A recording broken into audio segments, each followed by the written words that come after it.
Puddle Lane. The monster loses his beard. The monster loses his beard.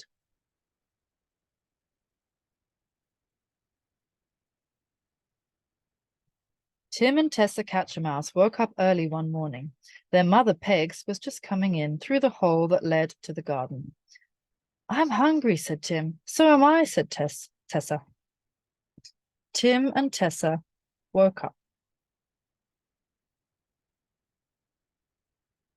It's time you learned to catch fish, said Pegs. Come with me, and I'll show you what to do. They all went into the garden. They hadn't gone far when Pegs suddenly said, Hide! They hid in the long grass.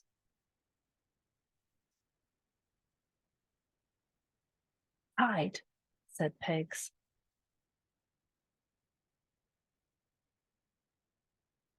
What is it? Whispered Tessa. Shh, said Pegs. There's a monster in the garden. He's very gruff and grumpy, and he puffs out fire and smoke. He'll chase you if he sees you.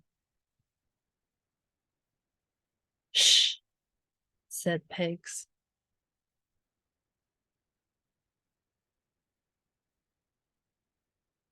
Tim and Tessa could hear someone huffing and puffing. They looked up between some stones. The monster was standing under a tree, not very far away.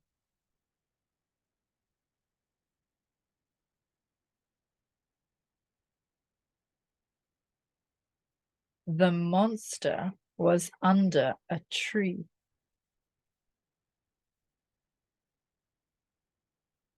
As they watched, the monster vanished. He's gone, said Tim. No, he hasn't, said Pegs. You can still see his ears. They waited until the two red ears disappeared. Come on, said Pegs. We can go now.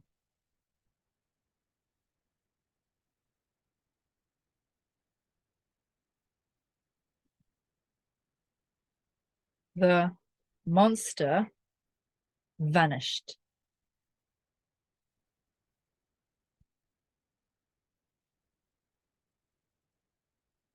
They came to a big lake. This way, said Pegs. They went along the lake till they came to a stream. The big lake.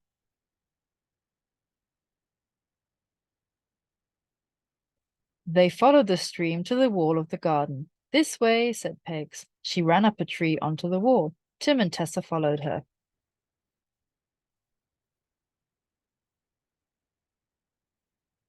Pegs ran up a tree.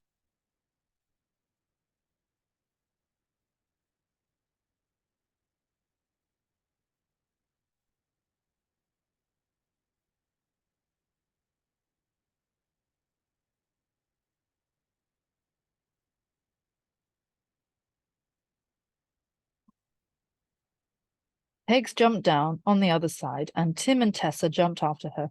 They found themselves on the bank of the stream. This is a good place to fish, said Pegs. Watch.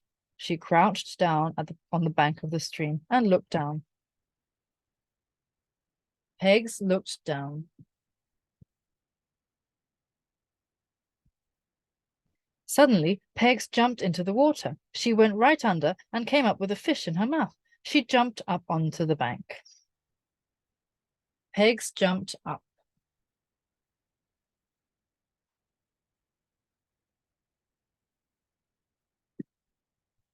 Tim and Tessa ate the fish. Now you catch one, said Pegs. Tim looked back.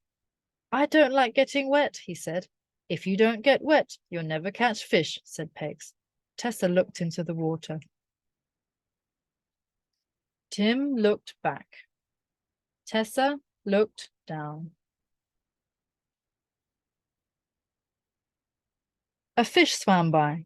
Tessa jumped in. The water went into her eyes and into her ears. It went into her mouth, too. She came out spluttering and splashed her way up the bank. I couldn't see anything, she said. Tessa came out.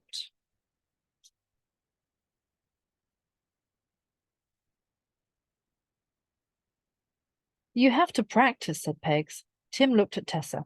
She was very wet. I'll do better than that, he said. He saw a fish and jumped in. Tim jumped in. A minute later, Tim splashed his way up the bank. It got away, he said, gasping. You'll learn how to do it if you try hard, said Pegs. It got away, said Tim.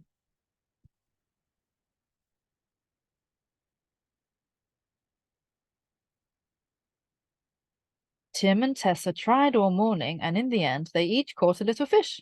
Pegs caught a big one. We'll go home now and get dry, she said.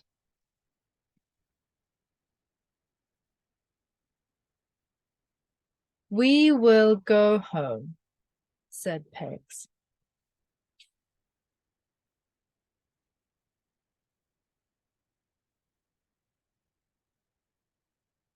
They had just got to the lake when they heard a great roar, and there was the monster. Tim and Tessa hid. The monster didn't like cats, but he did like fish for supper.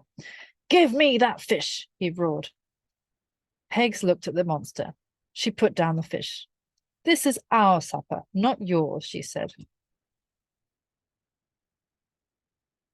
Pegs looked at the monster.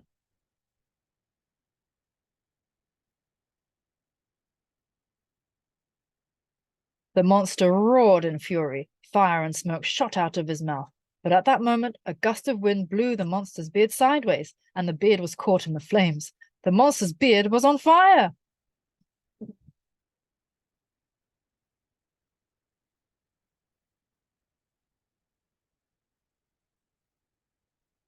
The monster's beard was on fire.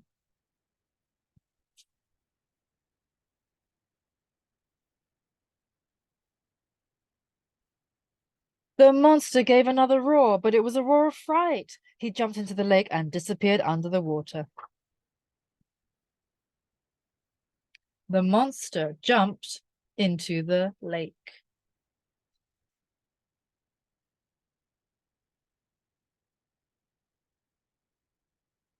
Quick, cried Pegs, run! She picked up the fish, and the three cats ran back to their home under the steps as fast as they could run.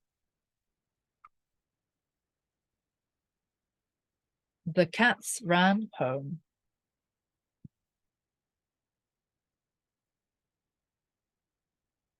They had just finished supper when they heard a snuffling sound outside. Tim and Tessa looked out. The monster was in the garden. He was getting dry by a fire.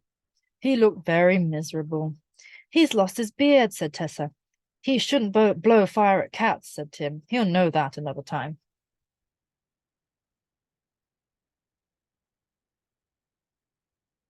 The monster was in the garden.